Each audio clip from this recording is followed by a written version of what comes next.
King Solomon in purple robes and a golden crown stands before Israel and God, looks to the heavens and proclaims, "I have built you a house, O God, where you will live forever."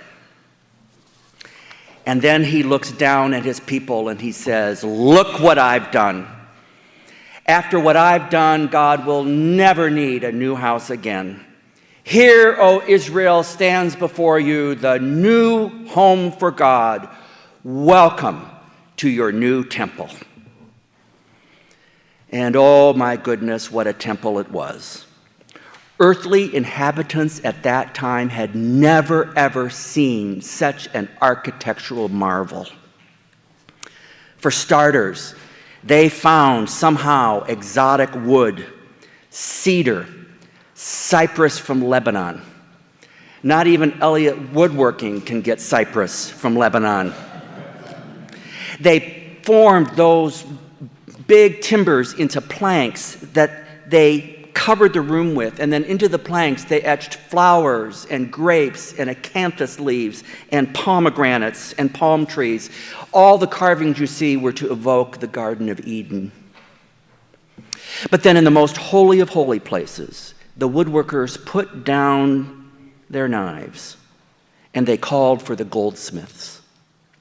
And the goldsmiths pounded gold leaf over every last inch of that room that was 30 feet by 30 feet by 30 feet, a perfect cube. And then Solomon needed to finish off this temple in grand style, so the whole place was filled with golden cups and golden candlesticks, and enormous golden angels spread their wings out over it all. All told, it took 70,000 laborers, 80,000 stonecutters, 7 years to build this relatively small building, roughly the size of a middle school gym. It took 10,000 men a month to go up to Cyprus and back to bring back all the cedar. Just by way of comparison, our 696 corridor project right now employs about 3,500 full-time workers, and it's going to take 3 years. Imagine that crew times 70 for 7 years, and you're starting to get the idea. So no wonder, on the day of the ribbon cutting, which is our text that we just heard, all of the dignitaries are there in the courtyard, and as much of Israel that could pack into Jerusalem, they were there. The feast that followed made a state dinner at the White House look like a potluck. And Solomon, see why he was so flush with pride? If only Dad, King David, could see me now and what I have done. And sure enough, God is pleased. His glory, depicted as a thick cloud, descends over this new place. A cloud of glory so thick that nobody could get near it. All is well, you see. Solomon has built his dream building. God is pleased. And all of Israel and all the foreign emissaries are all witnesses to it. It was a great day for Solomon. So yes, we need to give Solomon his day. It was a new beginning. The problem is, it's just not the new beginning God wanted. For what happens next? If you go home this afternoon and read the text going forward, you'll see that Solomon, sort of like we all do, takes all of that glory and subtly starts to redirect it his way. Solomon starts basking in his own glory and all the wonderful ways that the temple project had been done. Then after he gets done with the temple, he said, that was so much fun, I think I'm going to continue my building spree. And he gets interested in cars and chariots and horses. He starts building these elaborate garages and barns to house all the new chariots and horses. Well, he gets the barn and new garage project done, and he looks how wonderful they are and how extravagant the temple is, and he sort of says, then why is the king of Israel living in a dump of a palace like this?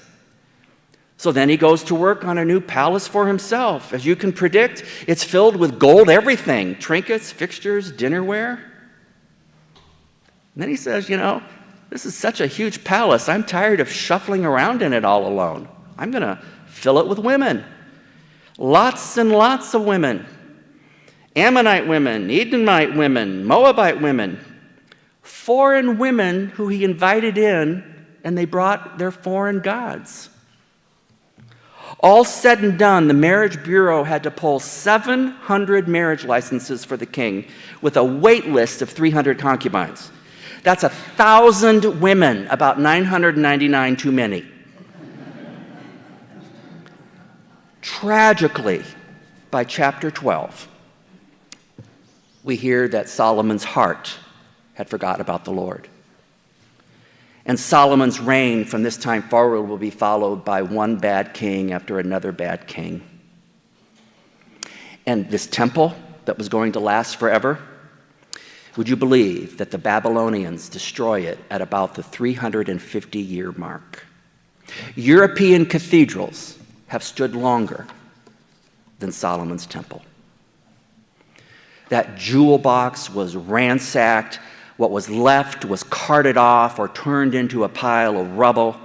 The only evidence of Solomon's temple that remains are the foundation stones in Jerusalem that you can still see to this day.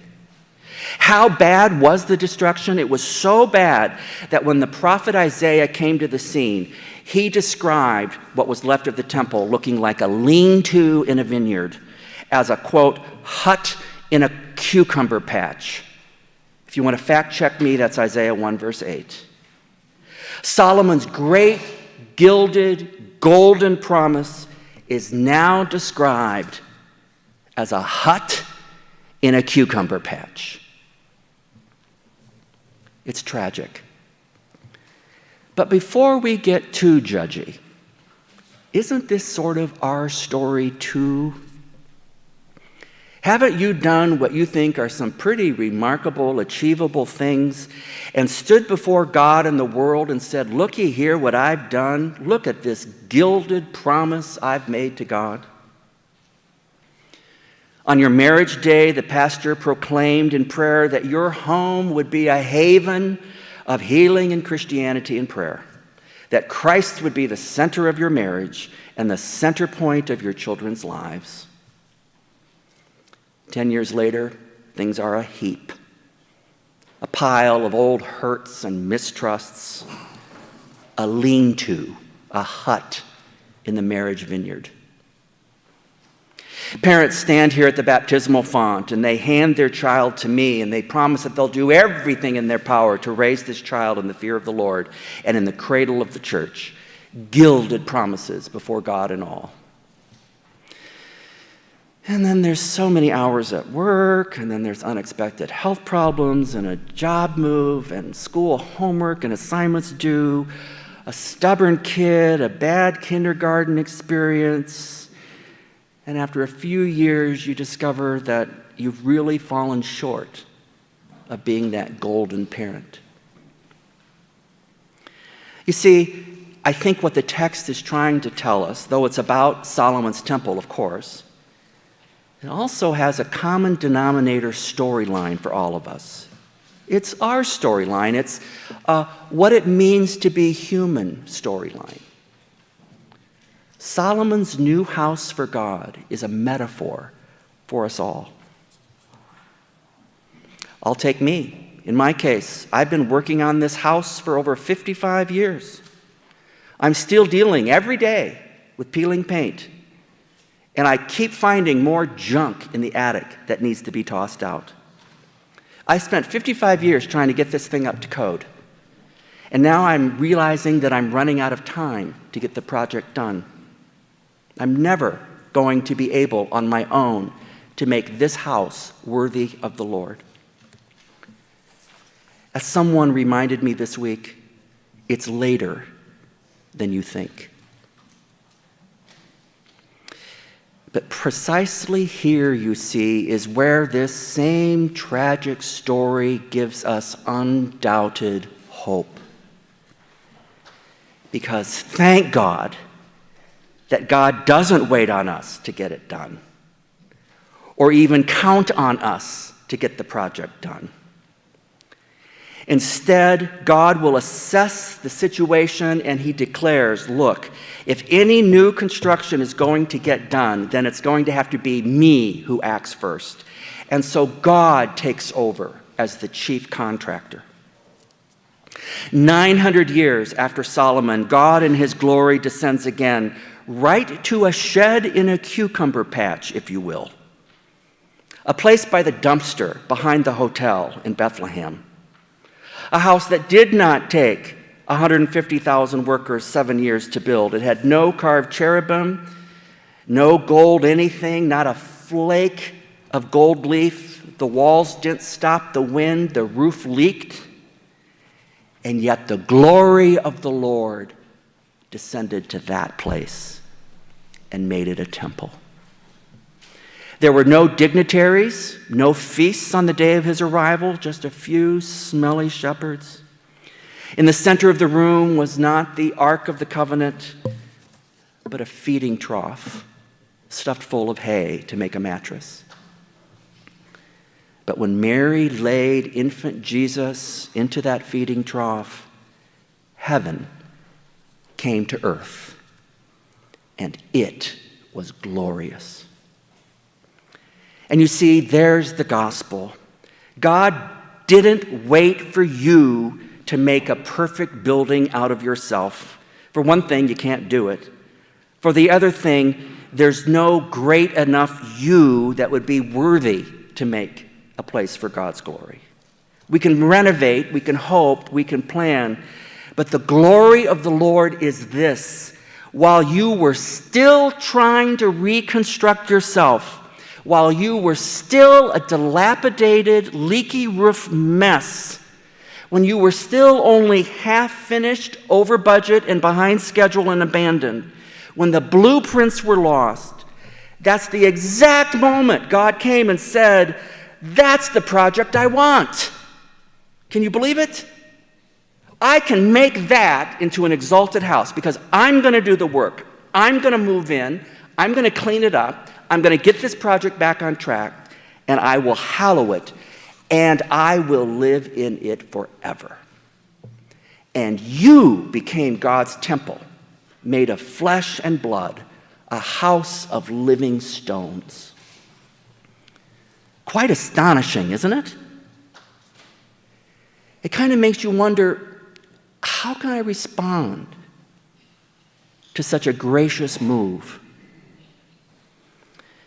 Well, I don't know about you, but for me, it kind of makes me want to say to the chief contractor, well, what can I do to help? I know I could never be a temple of the dizzying heights of a Solomon, but I can set my eyes on things above. I can get out of the way. God, I can become less so that you might become more. And the glory of the Lord will bless those humble efforts. Watch, the Spirit of God can take a little bit of your tutoring, a couple hours on a Saturday at the yard cleanup, a couple notes of your music making, a little bit of your neighborly kindness, your term as a deacon, your few dollars of a tithe, a little cup of cold water. Those are all his building supplies. He can take all of that and build you into a magnificent temple fit for the dwelling of his name. A temple for him to dwell in forever. Amen.